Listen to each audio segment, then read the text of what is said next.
تم ایسی کوئی حرکت نہیں کرو گی تو پھر آپ بھی ان سے نہیں ملیں گی۔ لہجہ باغیانہ تھا۔ عائشہ!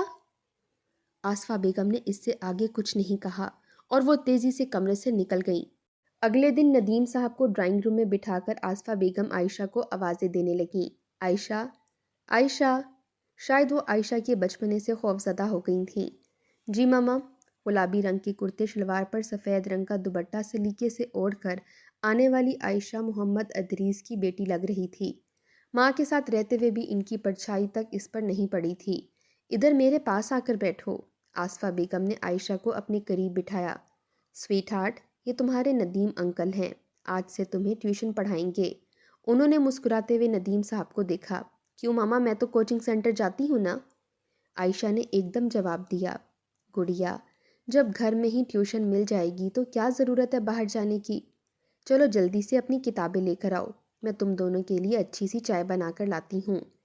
آصفہ بیگم نے عائشہ کو ندیم صاحب کے سامنے بیٹھنے کا اشارہ کیا اور خود اٹھ کر چلی گئیں۔ بے دلی سے بڑھتی عائشہ اندر ہی اندر کوڑ رہی تھی، مگر ندیم صاحب بھی شاطر انسان تھے۔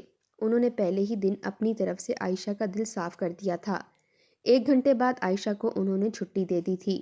عائشہ، آج تم ندیم انکل کے ساتھ سپر مارکیٹ تک چلی جاؤ، آصفہ بیگم نے بڑی ہی محبت سے عائشہ کو منانے والے انداز میں کہا۔ مگر ماما! عائشہ کو بہت عجیب سا لگا ماما کا یوں کہنا۔ چلو چلو جلدی کرو، تمہارے انکل نیچے گاڑی میں ویٹ کر رہے ہیں۔ دیکھو تو پھر مس کال آئی ہے میرے موبائل پر، شاباش جلدی سے اٹھو، بس کچھ ہی دیر میں تمہاری واپسی ہو جائے گی۔ آصفہ بیگم نے باقاعدہ اس کا ہاتھ کھینچتے ہوئے اسے اٹھایا اور وہ بے دلی سے نیچے آ کر گاڑی کی فرنٹ سیٹ پر بیٹھ گئی۔ چلیں، مجھے بتائیں کہ آپ نے کیا لینا ہے؟ آپ کی ماما نے تو بڑی لمبی لسٹ دی ہے، مگر آپ کو کیا چاہیے؟ ندیم انکل نے شوخ نظروں سے عائشہ کی طرف دیکھتے ہوئے کہا۔ نہیں انکل تھینکس، مجھے کچھ نہیں چاہیے، بس ماما نے جو لسٹ دی ہے ہم وہی لے لیں گے۔ وہ سخت کوفت کے عالم میں سائڈ گلاس پر بھاگتی گاڑیوں کو دیکھ رہی تھی۔ آج پہلی بار آپ ہمارے ساتھ آئی ہو، آئس کریم پر چلو گی؟ Black pant, navy blue shirt, clean shave, آنکھوں پر گوگلز لگائے، وہ واقعی کافی ہینڈسم شخصیت کے مالک تھے، اسی لیے ماما ان پر مرتی تھیں، ورنہ بابا تو اونچی شلوار، لمبی قمیض اور داڑھی مونچھوں کے فرنٹ سے کبھی باہر ہی نہیں نکلے تھے۔ اس نے خود ہی جج کیا اور ماما کے حق میں رائے دی، مگر اگلے ہی لمحے وہ اس رائے کو غلط قرار دے گئی۔ ندیم صاحب کو دیکھ رہی تھی۔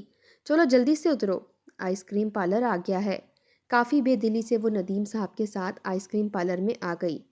لو آئس کریم آ گئی، چلو جلدی سے شروع ہو جاؤ ورنہ میں لیٹ ہو جاؤں گا۔ آئس کریم کا پہلا سپون انہوں نے بڑی ہی اپنائیت سے عائشہ کی جانب بڑھایا، وہ اسے بچوں کی طرح سے ٹریٹ کر رہے تھے۔ چلو شرط لگاتے ہیں، پہلے کس کی آئس کریم ختم ہوتی ہے، اور جو شرط جیت گیا اس کی بات ماننا پڑے گی۔ جی، اس نے مختصر سا جواب دیا اور جلدی جلدی آئس کریم ختم کرنے لگی، اور وہ واقعی وہ شرط جیت گئی تھی۔ اب بتاؤ کیا منوانا ہے تمہیں؟ جو مانگوں گی وہ ملے گا؟ لہجہ کافی گھمبیر تھا۔ کیا واقعی؟ جو میں کہوں گی وہ آپ مان لیں گے؟ پہلی بار بے ساختہ وہ فری لہجے میں مخاطب ہوئی تھی۔ اس کی جھجک یکدم ہی ختم ہو گئی تھی۔ ہاں ہاں کہو نا، تم شرط جیت چکی ہو۔ آپ میری ماما سے نہیں ملا کریں، یہ مجھے پسند نہیں۔ اس نے ہمت کر کے دل کی بات کہہ دی۔ ایک پل کے لیے ندیم صاحب بھی اس کی بہادری پر اش اش کر اٹھے۔ اوکے، مجھے منظور ہے، انتہائی مختصر جواب آیا۔ کیا سچ میں؟ عائشہ کی آنکھوں میں چمک آ گئی۔ ہاں ہاں کیوں نہیں، لیکن کیا آج کے بعد تم بھی مجھ سے نہیں ملو گی؟ ندیم صاحب نے عائشہ کی آنکھوں میں آنکھیں ڈالتے ہوئے پوچھا۔ یکدم ہی وہ سٹپٹا گئی۔ جی جی؟ نہیں پتہ نہیں، اسے سمجھ نہیں آ رہا تھا کہ وہ انکل کو کیا جواب دے۔ چلو سوچ کر بتا دینا، ندیم صاحب نے بڑے پیار بھرے لہجے میں اس کو کہا اور اٹھ گئے۔ مین گیٹ پر گاڑی روکتے ہی ندیم صاحب نے اسے سامان سے بھرا بیگ پکڑایا اور ساتھ ہی اسے خوش رہنے کی تلقین کی، کیونکہ بقول ان کے اس کے اندر 70 سالہ بڑھیا سانس لے رہی ہے۔ کیا آپ اوپر نہیں آئیں گے؟ عائشہ نے بے اختیار سوال کیا، تو وہ زیر لب مسکرا اٹھے۔ آخر آپ شرط جیت چکی ہیں سویٹ گرل، کیا کریں، اب وعدے کا پاس تو کرنا ہی پڑے گا۔ او ہاں، وہ سامان لے کر اوپر بھاگ گئی اور بیگ ماما کو تھما کر اپنے کمرے میں آئی، اور پھر اتنی دیر تک وہ اس انجانی خوشی کو محسوس کرتی رہی۔ بے ترتیب دھڑکنوں کو ترتیب دیتی رہی۔ باہر سے ماما کی آواز آتی رہی۔ اس بات کو 1 ہفتہ گزر گیا تھا۔ آصفہ بیگم کا مزاج بہتر تھا، مگر عائشہ کو اندر ہی اندر تڑپا رہا تھا۔ ندیم انکل واقعی اچھے انسان ہیں، اگر وہ گھر آ جاتے ہیں تو اس میں کوئی برائی نہیں۔ میں خود ہی سوری کر لیتی ہوں اور اپنی شرط واپس لے لیتی ہوں۔ ابھی وہ انہی سوچوں میں الجھی ہوئی تھی کہ آصفہ بیگم نے اسے آواز دی، عائشہ جلدی سے آ جاؤ، کھانا ٹھنڈا ہو رہا ہے۔ جی ماما، جی ماما کہہ کر وہ اٹھ گئی۔ کھانے کے دوران وہ مسلسل ماں کے چہرے کو پڑھنے کی کوشش کرتی رہی۔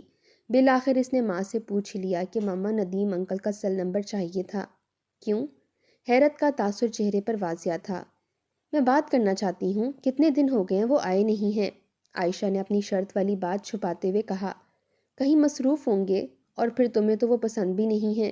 آصفہ بیگم نے عائشہ کے چہرے کو غور سے دیکھتے ہوئے جواب دیا۔ ارے آپ دیں تو صحیح۔ وہ کھانا چھوڑ کر ایک دم کھڑی ہو گئی۔ اوکے بیٹا، میرے موبائل سے ہی بات کر لو، واجبی سا جواب دے کر آصفہ بیگم کچن میں آ گئیں، مگر تیر نشانے پر لگا تھا۔ ندیم صاحب اور ان کا بنایا گیا یہ چھوٹا سا پلان بالآخر مؤثر ثابت ہوا تھا، اور پھر عائشہ نے کس انداز میں اور کیسے بات کی یہ تو آصفہ بیگم بھی نہیں جانتی تھیں، مگر شام میں ہی ندیم صاحب دروازے پر کھڑے تھے۔ عائشہ کمرے میں چھپ چھپ کر جائزہ لے رہی تھی۔ ماں کے چہرے پر تو خوشی کچھ اور ہی نمایاں ہو گئی تھی۔ وہ آج بہت دنوں بعد خود کو پرسکون محسوس کر رہی تھی۔ عائشہ اب ندیم انکل سے کافی فرینک ہو چکی تھی۔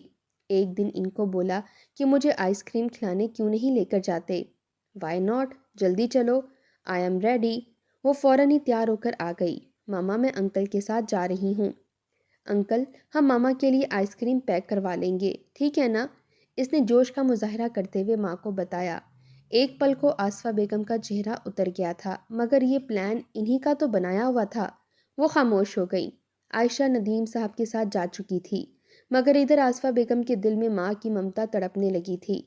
عجب وسوسے اور اندیشے سانپ کی طرح ان کے سینے پر لوٹ رہے تھے۔ ایک پل کو پچھتاوا سانس لے رہا تھا، اور دوسرے ہی پل ندیم صاحب پر اندھا اعتبار انہیں دلاسے دے رہا تھا۔ عائشہ جب گھر لوٹی تو اس کے ہاتھ میں مختلف شاپنگ بیگز تھے۔ اتنی دیر لگا دی؟ انہوں نے عائشہ کو خود سے قریب کرتے ہوئے شکوہ کیا۔ ماما انکل مجھے شاپنگ کے لیے لے گئے تھے، دیکھیے تو کتنے خوبصورت سوٹ لائی ہوں۔ اور پھر وہ تیزی سے شاپنگ بیگ سے کپڑے نکال کر دکھاتی رہی۔ اس کے چہرے پر عجیب خوشی تھی۔ اس ساری شاپنگ میں آصفہ بیگم کے لیے کچھ بھی نہیں تھا۔ ان کا چہرہ مرجھا گیا۔ اب عائشہ اور ندیم صاحب کی دوستی بڑھنے لگی تھی۔ کالج سے واپسی پر ندیم صاحب عائشہ کو گھر ڈراپ کرتے، یا کوچنگ جانے کے لیے عائشہ انہیں کال کر دیتی، وہ اسے کوچنگ سینٹر چھوڑ کر گھر آ جاتے اور آصفہ بیگم کے ساتھ وقت گزارتے۔ وقت ایسے ہی گزر رہا تھا کہ اچانک جیسے کسی نے جھیل میں پتھر پھینک کر بڑے بڑے دائرے بنا دیے۔ محمد ادریس کی تبلیغی دوروں سے واپسی اگلے ہفتے ہو رہی تھی۔ آصفہ بیگم اب محتاط ہو چکی تھیں۔ ندیم صاحب کو بھی خبر جا چکی تھی۔ سب کچھ گزشتہ کئی سالوں کی طرح ہو رہا تھا۔ آصفہ بیگم واپس اپنے دائرۂ کار میں آ چکی تھی، مگر عائشہ کا حال برا تھا۔ ندیم انکل کا پیار، ان کا انداز، ان کی باتیں، ان کی تعریف کرنا، ان کے ساتھ گاڑی میں گھومنا، یہ سب کچھ وہ مس کر رہی تھی۔ اس بار بابا کے آنے سے اسے خاص خوشی بھی نہیں ہوئی تھی، بلکہ وہ عجیب چڑچڑے پن کا شکار تھی۔ محمد ادریس کے اگلے 2 ماہ بعد پھر کسی دورے کے لیے روانگی تھی، اور ان 2 ماہ میں عائشہ نے اپنی بے اختیاری کو ایک نیا رنگ دیا۔ وہ چھپ چھپ کر گھر سے باہر ندیم انکل سے ملنے لگی۔ گھر سے کوچنگ اور دوستوں کے گھر کا بہانہ کر کے عائشہ مختلف جگہ انکل کے ساتھ نظر آنے لگی۔ آصفہ بیگم اپنے بنائے گئے جال میں خود پھنسی جا رہی تھیں۔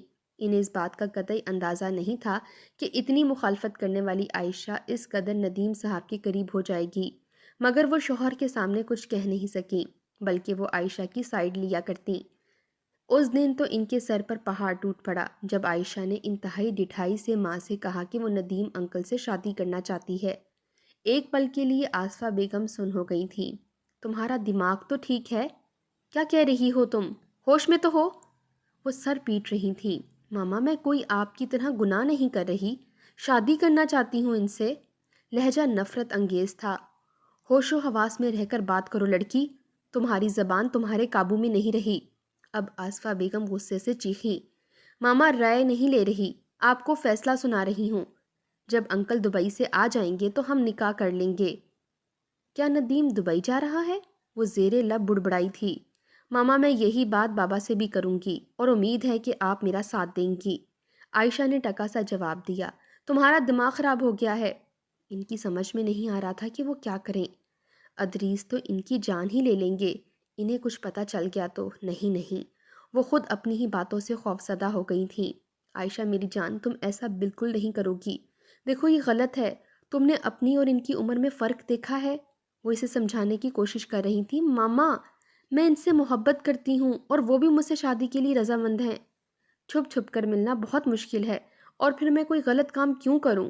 سیدھی طرح شریعت کے تحت شادی کر لوں، یہی میرے حق میں بہتر ہے۔ آپ فکر نہ کریں ماما، میں بابا سے خود بات کر لوں گی۔ عائشہ، وہ زور سے سسکی لیتے ہوئے چیخی تھیں۔ ماما آپ کو مجھ سے جیلسی تو نہیں ہو رہی؟ لہجہ طنزیہ تھا۔ عائشہ تم اپنی ماں سے کیسی باتیں کر رہی ہو؟ آصفہ بیگم نے آنسوؤں سے بھری نگاہیں عائشہ پر ڈالیں۔ ماما اب مزید مجھ سے کوئی فضول بات نہ کریں، میں اب اپنے کمرے میں جا رہی ہوں، پلیز مجھے تنگ مت کیجیے گا۔ عائشہ جا چکی تھی جبکہ آصفہ بیگم نیم بے ہوشی کی کیفیت سے اپنے کیے پر ماتم کر رہی تھی۔ اگلے ہفتے جیسے ہی ادریس صاحب گھر آئے، عائشہ نے انتہائی ڈٹھائی سے ساری بات بابا سے کہہ دی۔ ادریس کا غصہ اپنے عروج پر تھا۔ انہوں نے ایک نظر عائشہ کو دیکھا اور پھر اسے دھکا دیتے ہوئے آصفہ بیگم کے کمرے میں آ گئے۔ وہ آصفہ بیگم کو کوستے رہے، ان کو غلط تربیت کے طعنے دیتے رہے۔ دونوں کے درمیان لڑائی خوب زور و شور سے ہو رہی تھی۔ عائشہ کو اس پل بےحد غصہ آیا۔ وہ باپ کے سامنے گئی اور سب کچھ بتا دیا، اور یہ بھی بتا دیا کہ ندیم صاحب اور ماما کے آپس میں تعلقات بھی ہیں۔ یہ سنتے ہی محمد ادریس آپے سے باہر ہو گئے۔ اسی وقت آصفہ بیگم کو طلاق دے کر گھر سے باہر نکال دیا اور عائشہ کو ایک روم میں بند کر دیا۔ عائشہ کو سمجھ نہیں آ رہی تھی کہ وہ کیا کرے۔ اس کے وہم و گمان میں بھی نہیں تھا کہ بابا اتنا بڑا فیصلہ لے لیں گے۔ آصفہ بیگم باہر روڈ پر کھڑی دروازہ پیٹ رہی تھیں، لیکن کسی نے دروازہ نہیں کھولا۔ ندیم صاحب بھی ان کا فون نہیں اٹھا رہے تھے۔ وہ پاگل ہوئے جا رہی تھی کہ اب وہ کہاں جائیں۔ ان کا کوئی ٹھکانہ نہیں تھا، اور اپنے گھر کو آگ لگانے والی عورتوں کا ویسے بھی کوئی ٹھکانہ نہیں ہوتا۔ اگلی صبح محمد ادریس کی آنکھ کھلی تو عائشہ اپنے کمرے سے غائب تھی۔ وہ کھڑکی کے راستے گھر سے بھاگ چکی تھی۔ اسی شام وہ ندیم صاحب کے ساتھ نکاح کر کے دبئی روانہ ہو گئی۔ آصفہ بیگم اپنے ہی بنائے ہوئے جال میں بری طرح سے پھنس گئی تھیں۔ اب وہ اپنی زندگی کے آخری دن دارالامان میں گزار رہی ہیں۔